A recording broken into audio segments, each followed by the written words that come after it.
Hello everyone, I am Anuj. I am preparing for banking exam. Let's do together.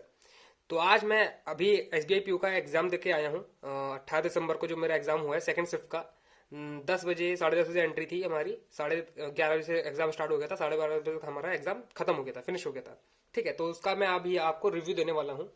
जो मैंने reasoning में जितना करा है वो मैंने यहाँ पे सब नोट डाउन कर लिया है, क्योंकि रीजनिंग मुझे अच्छी तरह याद हो गया था, मैं लिख के लिए आया था बाहर। ठीक है, तो वही मैं अच्छी तरह आपको रीजनिंग का रिव्यू दे पाऊंगा। इंग्लिश और मैथ का भी बता दूंगा कि क्या क्या आया था। सबसे पहले रीजनिंग बता दूं, मैंने 30 अटेम्प्ट करे थे, पूरे 30 अटेम्प्ट करे थे। और सबसे पहला क्वेश्चन शायद एक पजल था, वो पजल मैं बताऊंगा। और ब्लड रिलेशन आया था। ठीक है, ब्लड रिलेशन आया था। ब्लड रिलेशन आप देख सकते हो, ऐसे करके ब्लड रिलेशन कुछ बना था मेरा।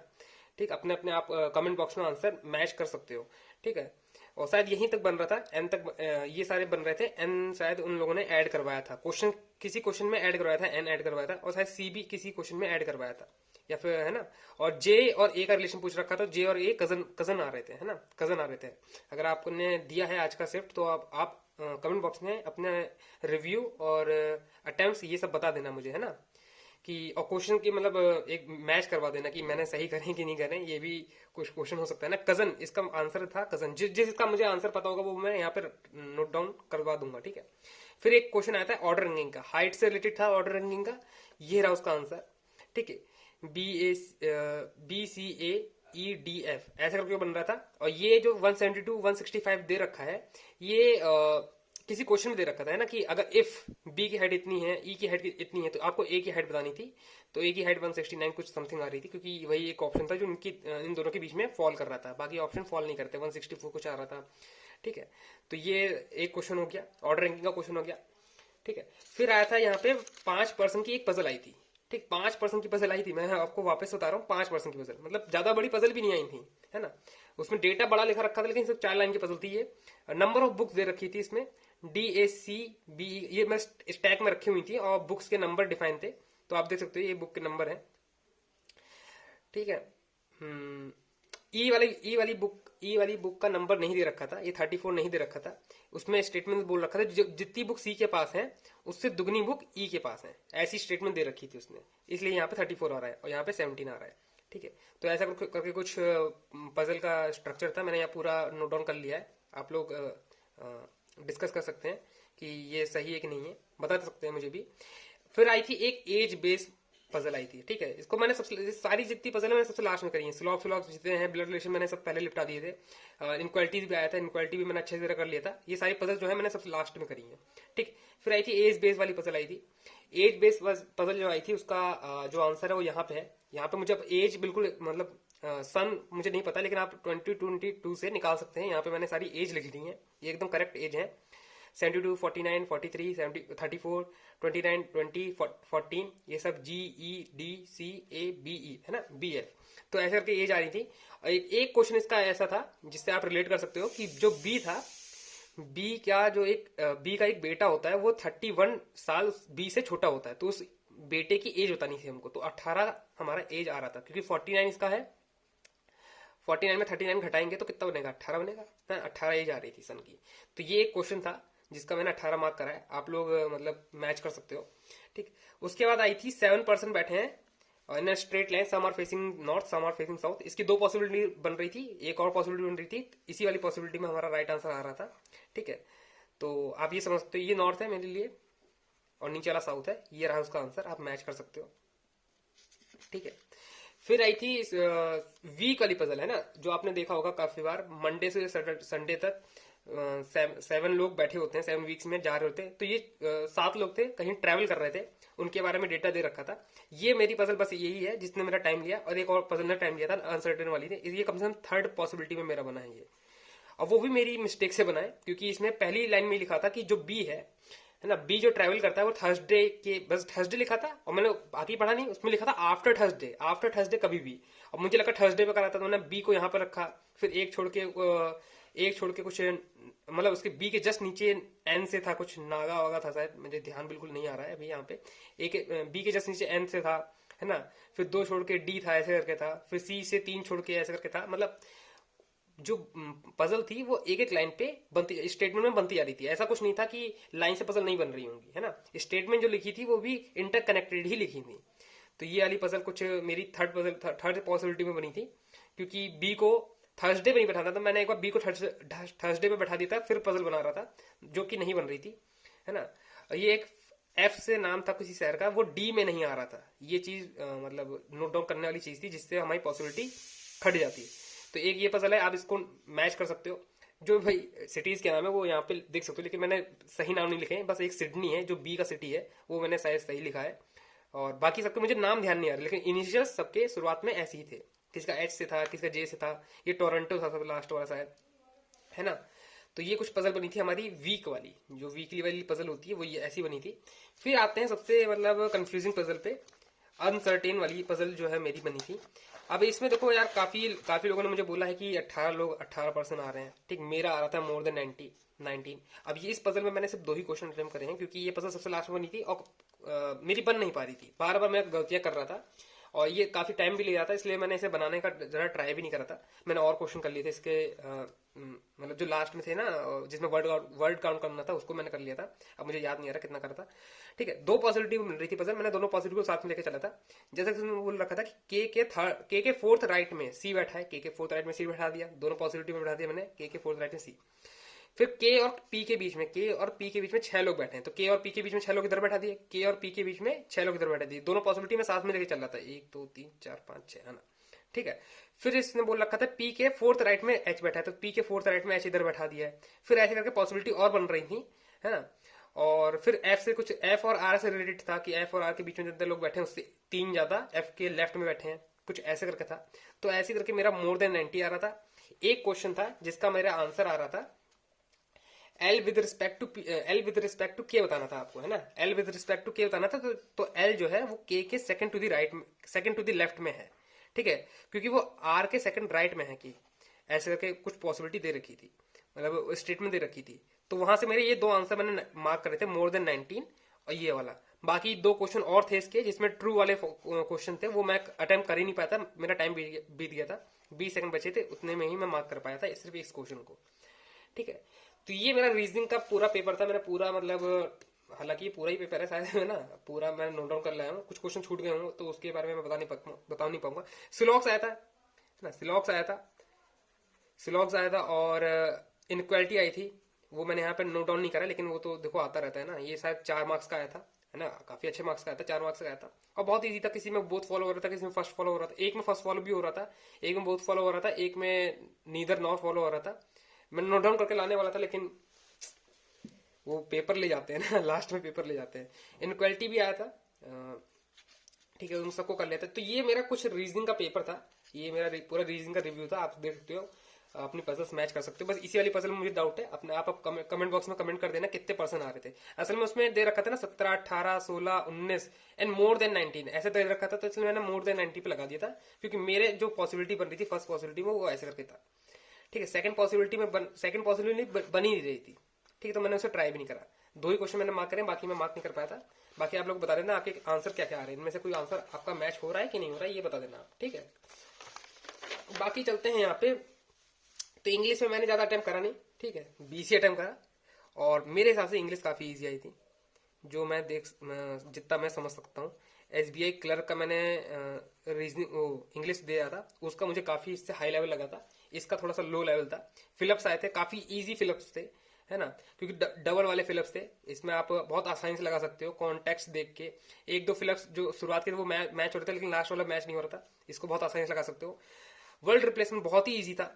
एक मुझे शायद वुमेन का याद आ रहा है, वुमेन्स करके कुछ था, उसके बाद यहाँ पे एक वर्ल्ड लिखा था, वो रिप्लेस होना ही होना था, क्योंकि होता नहीं वुमेन्स एम्पावरमेंट, वुमेन्स कुछ ना कुछ ऐसी करके वर्ड था, मुझे बिल्कुल ध्यान नहीं आ रहा है, लेकिन वो रिप्लेस होना था।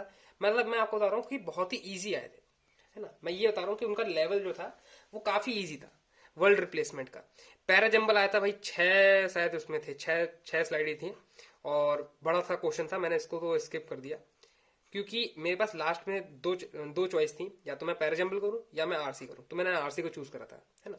आरसी में भी सिनोनिम्स और सिनोनिम्स ही आए थे, दोनों सिनोनिम्स आया था, एंडोनिम्स कोई नहीं आया था। बहुत ही इजी आया था, शायद एक बीनिंग का आया था शायद, और एक साथ पुश का था ना, पुश करके कुछ था कि गवर्नमेंट ना थोड़ा पुश करती है अपने डेटा को अपने डेटा को पुश करती हैं, जो कि उनका डेटा आता है ना, कंट्री एक्स के डेटा के बारे में बात हो रही थी, डेटा या डाटा जो भी आप प्रोनाउंस करते हो ना, गवर्नमेंट जो उनका डेटा होता है किसी भी चीज को लेके, है ना। अब बहुत ध्यान नहीं आ रहा है मुझे, कंट्री एक्स ये मुझे अच्छी तरह याद है, ठीक है। इसके बारे में काफी क्वेश्चन पुटअप करे गए थे। एक क्वेश्चन पुटअप था कि किन किन चीजों के बारे में बात हो रही है एजुकेशन से रिलेटेड, तो ऐसा करके क्वेश्चन था। एक शायद सेंटेंस रिप्लेसमेंट था, इस टाइप का क्वेश्चन था एक, ठीक है। मतलब 5 क्वेश्चन इसके आए थे, 5 क्वेश्चन इसके, 5 क्वेश्चन फिलिप्स के। ये भी अच्छे खासे मार्क्स का था। मैंने 20 मार्क्स का अटेम्प्ट करा था। ये पैरा जंबल मैंने स्किप कर दिया था, ठीक है। एक सेकंड रुकना।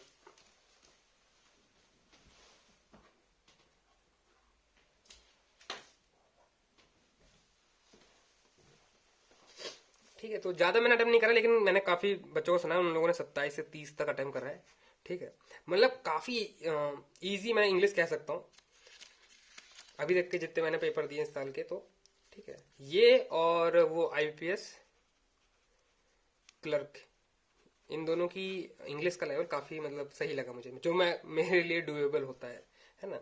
बाकी देखो, ये इजी शिफ्ट में मान सकता हूँ, सेकंड जो शिफ्ट है वो इजी हो सकती है, तो इस हिसाब से नंबर भी थोड़े से कम हो सकते हैं, मे बी नॉर्मलाइजेशन में नंबर बढ़ेंगे नहीं, ऐसा मुझे लग रहा है। बाकी अब जो इसका देखो, एक इंग्लिश इजी हो गया, रीजनिंग भी इजी हो गया, तो लेकिन मैथ बिल्कुल हार्ड लेवल आया था, ठीक है। मुझसे तो नहीं हिली, है ना। बाकी जिसकी मैथ अच्छी है वो आप लगा सकते हो अंदाजा, लेकिन मुझसे तो नहीं हो पा रहा था। सिंप्लीफिकेशन के कुछ क्वेश्चन आए थे, 4 से 5 क्वेश्चन थे, अब बिल्कुल ध्यान नहीं आ रहा है। चार चार क्वेश्चन मैंने अटेम्प्ट करे, 5 क्वेश्चन से आए थे ना। ये वाला क्वेश्चन मैंने स्किप कर दिया था, जिसमें अंडर रूट में फिर 727 सब अप्रॉक्स में था, फिर इक्वल टू कुछ दे रखा था, है ना। इसको निकालना था 277 से, इससे मतलब कुछ ना कुछ मल्टीप्लाई या डिवाइड करना था, इसलिए मैंने इसको स्किप कर दिया था। रॉन्ग नंबर सीरीज आई थी, बहुत इजी आई थी, +1 +2 ऐसे करके क्वेश्चन, मतलब डबल डिफरेंस पे थे। एक तो ये क्वेश्चन था कि डबल डबल +1, डबल ट्रिपल +1, फिर 4 गुना +1, फिर 5 गुना +1, ऐसा करके था। ये वाला गलत था शायद, है ना। डीआई आई थी वेरिएबल बेस वाली, उसको तो मैंने छोड़ ही दिया, टेबल बनी थी उसमें वेरिएबल दे रखे थे, ठीक है। उसको मैंने पढ़ा भी नहीं, देखते ही छोड़ दिया, है ना। एक लास्ट में, एकदम लास्ट में डीआई थी पाई चार्ट वाली, ये बहुत ही ईजी डीआई मुझे लगी, एकदम डुएबल डीआई लगी। इसमें क्या दे रखा था कि परसेंटेज डिस्ट्रीब्यूशन दे रखा था, किसी चीज का सोल्ड का डिस्ट्रीब्यूशन दे रखा था, सोल्ड का, ठीक है, वो भी संडे के लिए। ये चीज गौर करने वाली बात है, क्योंकि संडे का डिस्ट्रीब्यूशन दे रखा था। फिर नीचे लिखा था नोट, नोट में मंडे का डिस्ट्रीब्यूशन दे रखा था, ए का कुछ नंबर दे रखा था, है ना, कुछ नंबर दे रखा था, जो कि संडे से 1/4 या फिर 1/3 ऐसे करके ज्यादा था, या फिर मतलब कोई रिलेशन दे रखा था, इन दोनों के बीच में कोई रिलेशन दे रखा था। उससे हमारा ए की वैल्यू इसके मुकाबले पता चल जाती, है ना। अब ए की वैल्यू जो 22% है वो आ रही थी 88, इतना मुझे ध्यान आ रहा है अब, ठीक है। 22 की वैल्यू आ रही थी 88, तो आप 22% की वैल्यू अगर 88 आ रही है, तो आप 1% की वैल्यू पता लगा सकते हो ना। 11 2 जा 11 4 जा 1 की वैल्यू, 1% की वैल्यू आ जाएगी 4, 1% की वैल्यू आ जाएगी 4, तो 4 से आप इन सबको मल्टीप्लाई करोगे तो आपकी सारी वैल्यू आ जाएंगी। फिर इस पे क्वेश्चन पुटअप थे, बहुत ही इजी इजी क्वेश्चन थे, मतलब इतना कोई हार्ड लेवल क्वेश्चन था ही नहीं इसमें, मुझे ऐसा लगा, ठीक है।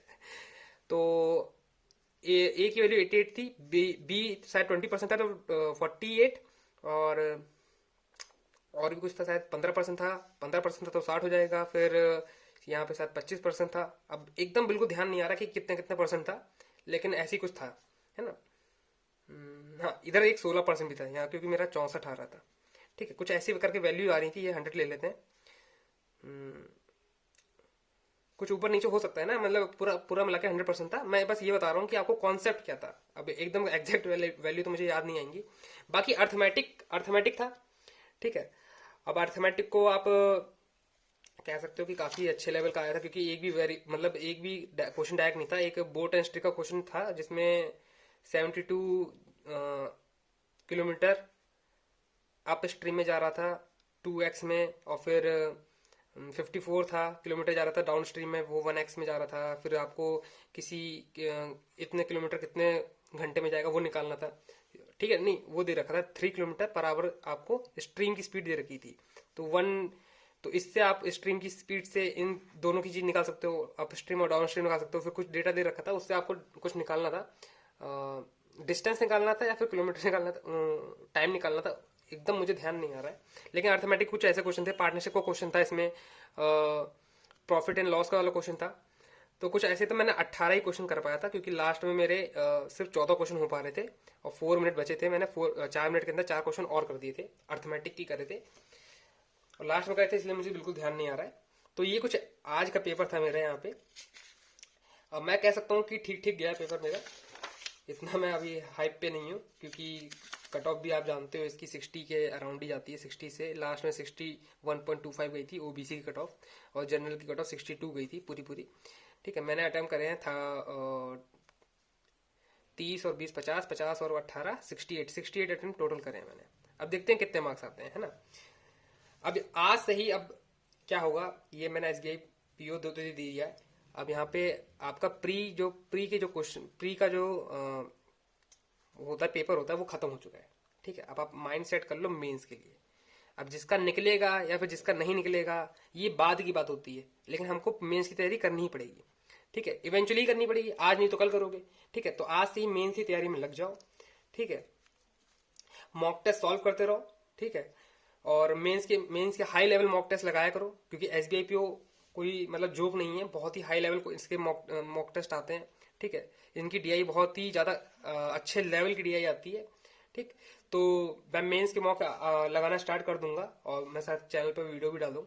ठीक है, मैं लिंक डिस्क्रिप्शन में स्मार्ट किडी के मॉक टेस्ट के लिंक दे रहा हूँ, आप लोग उसको चाहो तो जाके लगा सकते हो। ठीक है, आपको डिस्क्रिप्शन में लिंक मिल जाएगा उसका।